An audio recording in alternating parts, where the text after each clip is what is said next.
kanalıma hoş geldiniz. Bugün sizlere tepsi kebabı yapacağım.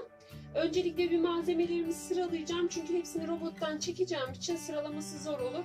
Hemen bir adet Charleston biber, temizledim, yıkadım hepsini. Bir adet sivri biber, hafif acı olabilir. Bir adet kırmızı biber. Bir tane şöyle orta boy sarımsak. Bir adet orta boydan birazcık büyük kuru soğan. Karabiber, pul biber, kimyon, hemen hemen bir çay kaşığı kadar, bir tatlı kaşığına yakında tuz, yarım kilo yarı yağlı dana kıyma kullanacağım. Eğer üzerine de süs yapacağım domates ve biberlerle. Hemen öncelikle biberlerimi ve soğanı, sarımsağı robottan çekerek başlıyorum.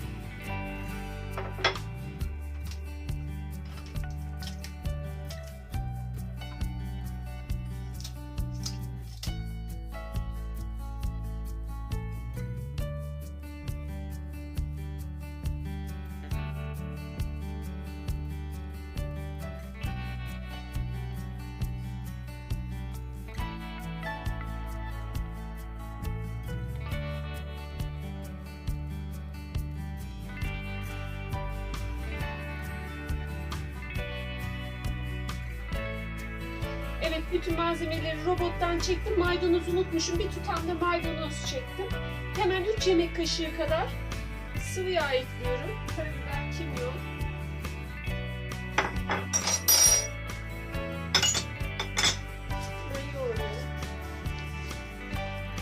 Şöyle bir tatlı kaşığı da salça, domates salçası.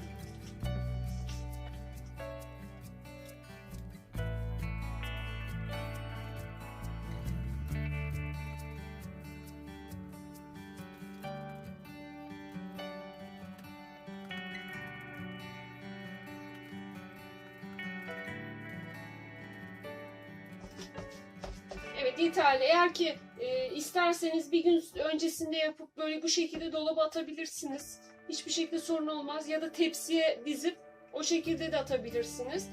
Sonrasında da bir saat kala pişirebilirsiniz yemeği, bir saat kala. Tamamdır. Hemen tepsimi alıyorum.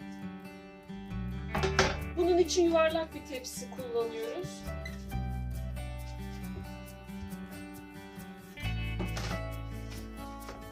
Şöyle yayıyorum. Zaten pişerken toplanacaktır ortaya.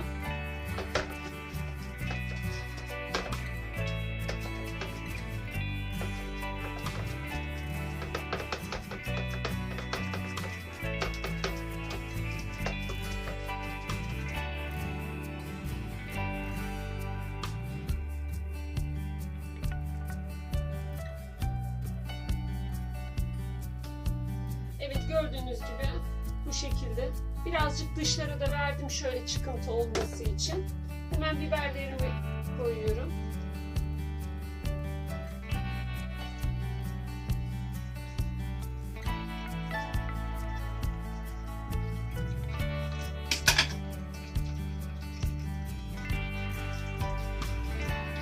Birer tane de domates.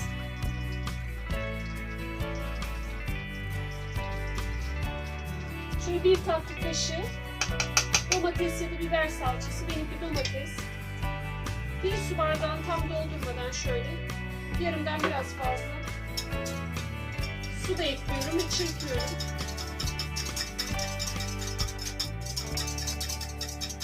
Bu arada fırınımı da ayarladım. Bir 15 dakika öncesinden iyice ısınmış bir fırına koyacağım. 190 derecede. 190-200 derece bile olabilir. 200 derecede fırında pişireceğim.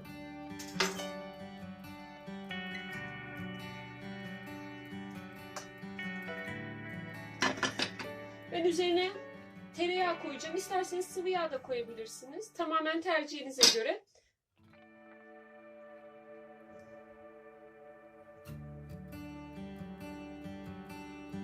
Bir yemek kaşığı da tereyağı erittim. Evet, tepsi kebabımı fırından çıkardım gördüğünüz gibi. Ortalama bir 40 dakikada falan pişti benim fırın ayarıma göre.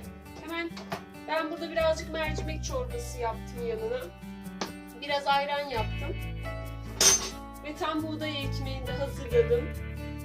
Tam buğday ekmeğinin tarifi de kanalımda var zaten. Oradan bakıp yapabilirsiniz isterseniz. Hemen şöyle bir dilim kesip size göstermek istiyorum nasıl olduğunu.